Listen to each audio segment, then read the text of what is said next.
विनोद जी, पिछले सत्र में हमने एफपीओ के सदस्य, निदेशक मंडल और सीईओ की भूमिकाओं और जिम्मेदारियों के बारे में सीखा।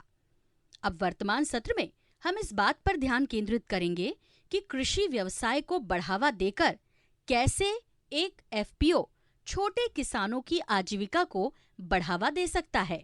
विनोद जी, क्या आप अपने अनुभव से बता सकते हैं कि एफपीओ किस तरह से किसानों को लाभ पहुंचा सकता है?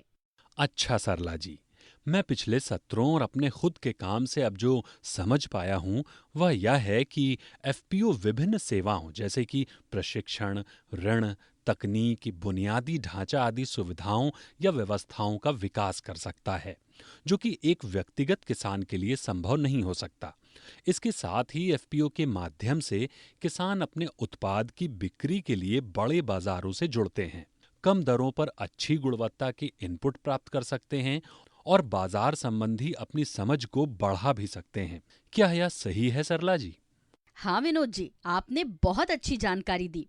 आइए अब हम इसे विस्तार से समझते हैं। एफपीओ अपने सदस्यों को कई प्रकार की सुविधाएं प्रदान करते हैं, जैसे कि इनपुट की आपूर्ति। एफपीओ सदस्य किसानों को बाजार से जोड़ने का कार्य करते हैं।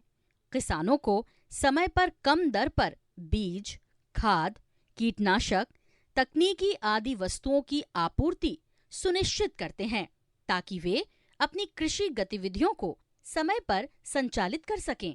इस प्रकार एफपीओ किसानों की बिचौलियों पर निर्भरता को कम करते हैं। वित्त संबंधी जुड़ाव। एफपीओ बैंकों और अन्य वित्तीय संस्थानों के साथ संबंध बनाता है ताकि सदस्य किसानों के लिए क्रेडिट उपलब्ध हो सके। क्षमता निर्माण। एफपीओ कृषि में बेहतर तकनीक के उपयोग को बढ़ावा देने के लिए सदस्य किसानों की क्षमता विकास करते हैं ताकि उत्पादकता बढ़े और साथ ही जोखिम को भी कम किया जा सके। वे सदस्य किसानों की मूल्य संवर्धन और विपणन से संबंधित क्षमता का भी विकास करते हैं ताकि किसानों को उनकी उपज का बेहतर दाम मिल सके। तकनीक की उपलब्धता।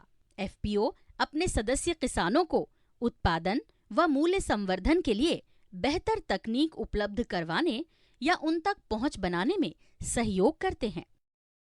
किसान के उत्पाद की खरीद। एफपीओ सदस्य किसानों के उत्पादों की बड़े बाजार में बिक्री करवाने का इंतजाम करता है। छोटे किसानों के लिए बड़े बाजारों तक पहुंच पाना संभव नहीं है। इसको एफपीओ द्वारा संभव बनाया जा सकता है। भंडारण सुविधाओं का विकास। छोटे किसानों के लिए उचित भंडारण सुविधा प्राप्त करना हमेशा एक समस्या रही है। सामूहिक रूप से एफपीओ संसाधनों को जोड़कर भंडारण सुविधा विकसित कर सकता है और उन्हें सदस्य किसानों को उपलब्ध करवा सकता है। इसमें फसल कटाई के बाद होने वाले नुकसान को कम किया जा सकता है। मूल्य संवर्धन। एफपीओ प्रसंस्करण सुविधाओं का विकास करता है और सदस्यों के माध्यम से प्रसंस्करण में कई प्रकार से संलग्न होता है। इसमें शामिल है प्राथमिक प्रसंस्करण जैसे कि कृषि उत्पादों की छटाई, सफाई आदि। द्वितीयक प्रसंस्करण जैसे कि अर्ध प्रसंस्कृत उत्पादों को बेचना या उद्योगों को आपूर्ति करना। उदाहरण के लिए मशरूम को सुखाकर उद्योगों को सप्लाई करना। तृतीयक प्रसंस्करण जैसे कि अंतिम उत्पाद तैयार करना और उपभोक्ता बाजारों में सीधे आपूर्ति करना। उदाहरण के लिए मशरूम का सूप पाउडर बनाकर व उसकी पैकेजिंग करके सीधे उपभोक्ताओं को बेचना। मार्केटिंग या विपणन। एफपीओ सदस्य किसानों की उपज की बिक्री के लिए उनको बाजार से जोड़ता है जिससे कि उनको बेहतर दाम मिल सके। सरला जी, यह दर्शाता है कि एफपीओ सदस्य किसानों की आजीविका बढ़ाने के लिए कई प्रकार से भूमिका निभा सकता है। यह मेरे एफपीओ के लिए बहुत उपयोगी जानकारी है।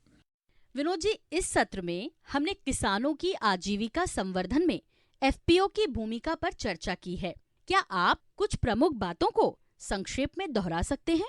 निश्चित रूप से सरला जी, मैं समझ गया हूँ कि एफपीओ द्वारा अपने सदस्यों को विभिन्न प्रकार की सेवाएं प्रदान की जा सकती हैं, जिनमें शामिल है इनपुट सप्लाई जैसे कि खाद, बीज, दवाई, कृषि उपकरण आदि, प्रसंस्करण, बीज उत्पादन और बीज बैंक, भंडारण, गोदाम की व्यवस्था, मार्केटिंग, ऋण के लिए वित्तीय संस्थाओं से जुड़ाव, बीमा सुविधा, आईसीटी, बाजार सूचना, मूल्य सूचना, क्षमता निर्माण व एक्सपोजर विजिट, तकनीकी सहायता, फंड जुटाना, सरकारी योजनाओं का लाभ लेने के लिए अभिसरण या कंजर्वेशन को बढ़ावा देना आदि। सरला जी, मैं समझ पा रहा हूं कि इन सभी सेवाओं तक छोटे और सीमांत किसान की पहुंच संभव नहीं है। किसान आमतौर पर इन सभी सेवाओं को हासिल करने के लिए संघर्ष करते हैं, जो कि खेती से लाभकारी आय अर्जित करने के लिए जरूरी है। अतः एफपीओ की भूमिका छोटे किसानों के लिए बहुत महत्वपूर्ण है।